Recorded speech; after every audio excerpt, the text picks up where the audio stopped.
Aim right, achieve big at KR Mangalam University. Delhi में बीती रात से हो रही जोरदार बारिश, मोतीबाग इलाके में सड़कों पर पानी भरा, आवाजाही में गाड़ियों को मुश्किल। दिल्ली में भारी बारिश के बाद कई इलाकों में ट्रैफिक जाम हुआ, सड़कों पर रेंगती नजर आई गाड़ियां। यूपी, बिहार सहित पूर्वी भारत में बारिश का अलर्ट। मौसम विभाग ने पूर्वोत्तर के पहाड़ी राज्यों में अगले 3 दिनों तक बारिश की आशंका जताई। मौसम विभाग के मुताबिक बंगाल, सिक्किम और बिहार में अगले 7 दिनों तक हो सकती है बारिश। यूपी, उत्तराखंड, हिमाचल प्रदेश और राजस्थान में भी बाढ़ का बड़ा खतरा। उत्तरकाशी के धराली में बादल फटने के बाद नया वीडियो आया सामने। मलबे में धराशायी होती इमारतें और भागते हुए लोग का दिल दहला देने वाला मंजर वीडियो में कैद। उत्तरकाशी में आई तबाही के बाद हर्षिल झील बना। 5 अगस्त को बादल फटने से अचानक बाढ़ आ गई थी। धराली में आपदा के बाद अब तक 600 से ज्यादा लोगों का रेस्क्यू किया गया। सेना, एनडीआरएफ, एसडीआरएफ, आईटीबीपी की टीमें राहत बचाव के काम में जुटी। धराली में हादसे के बाद से लेकर अब तक 7 लोगों की मौत की पुष्टि, 2200 लोग अभी तक लापता।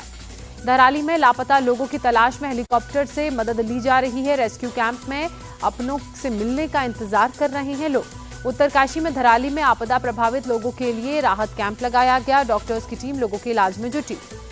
वाराणसी में गंगा नदी का जलस्तर खतरे के निशान के करीब पहुंचा। नमो घाट सहित कई घाट पानी में डूबे।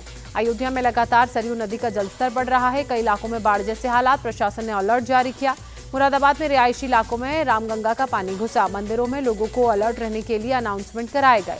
प्रयागराज में कम हो रहा है बाढ़ का पानी। नगर निगम ने सफाई के काम को जारी रखा। बाढ़ के बाद कई इलाकों में बीमारियों का भी खतरा।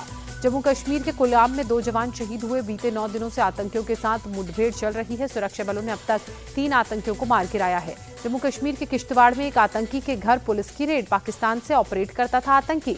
झारखंड के देवघर में बीजेपी सांसद मनोज तिवारी, निशिकांत दुबे के खिलाफ केस दर्ज हुआ। बाबा बैद्यनाथ मंदिर के निकासी गेट से जबरन घुसने का आरोप।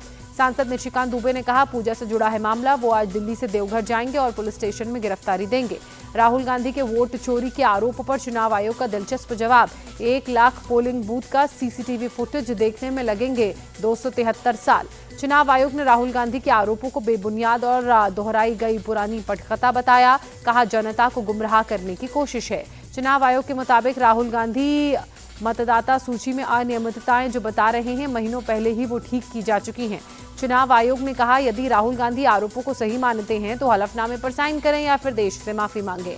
चुनाव आयोग ने तेजस्वी यादव के दिखाए ईपीआईसी नंबर को फर्जी बताया। 16 अगस्त को शाम 5 बजे तक कार्ड जमा करने को कहा। बिहार में हुए एसआईआर पर अभी तक किसी राजनीतिक दल ने कोई आपत्ति दर्ज नहीं कराई। चुनाव आयोग ने दी जानकारी। बिहार में एसआईआर को लेकर बीजेपी नेता दिलीप घोष ने कहा, आयोग ने जो किया है वो बिहार तक ही सीमित नहीं है। देश में करोड़ों बांग्लादेशी हैं, उन्हें हटाना होगा। अमेरिकी राष्ट्रपति ट्रंप ने ऐलान किया, राष्ट्रपति पुतिन से 15 अगस्त को अलास्का में होगी मुलाकात। यूक्रेन में युद्ध को रोकने के उपायों पर होगी चर्चा। पीएम मोदी ने रूस के राष्ट्रपति पुतिन से बात की। भारत रूस के बीच द्विपक्षीय संबंधों और रूस यूक्रेन युद्ध पर हुई बात। पीएम मोदी ने राष्ट्रपति पुतिन को 23वें भारत रूस वार्षिक शिखर सम्मेलन के लिए भारत आने का निमंत्रण दिया। बातचीत से यूक्रेन के साथ युद्ध खत्म करने का सुझाव भी। 31 अगस्त से 1 सितंबर तक चीन में होगी एससीओ की समिट। चीन ने कहा, हम भारत के पीएम के स्वागत के लिए तैयार हैं। 25 अगस्त को मध्य प्रदेश के दौरे पर प्रधानमंत्री मोदी रहेंगे। धार में पीएम मित्र पार्क का भूमि पूजन करेंगे। दिल्ली एयरपोर्ट पर एयर इंडिया की एक फ्लाइट की उड़ान में देरी के बाद यात्रियों का गुस्सा भड़का। ग्राउंड स्टाफ के साथ जोरदार बहस। रायसेन में एक प्राइवेट स्कूल में क से काबा, म से मस्जिद, न से नमाज पढ़ाए जाने का विरोध। एबीवीपी के कार्यकर्ताओं ने प्रदर्शन किया। देश भर में आज मनाया जा रहा है रक्षाबंधन का त्योहार। बहनें भाइयों को राखी बांधकर रक्षा की कर रही हैं कामना। उज्जैन में महाकाल को भी बांधी गई राखी।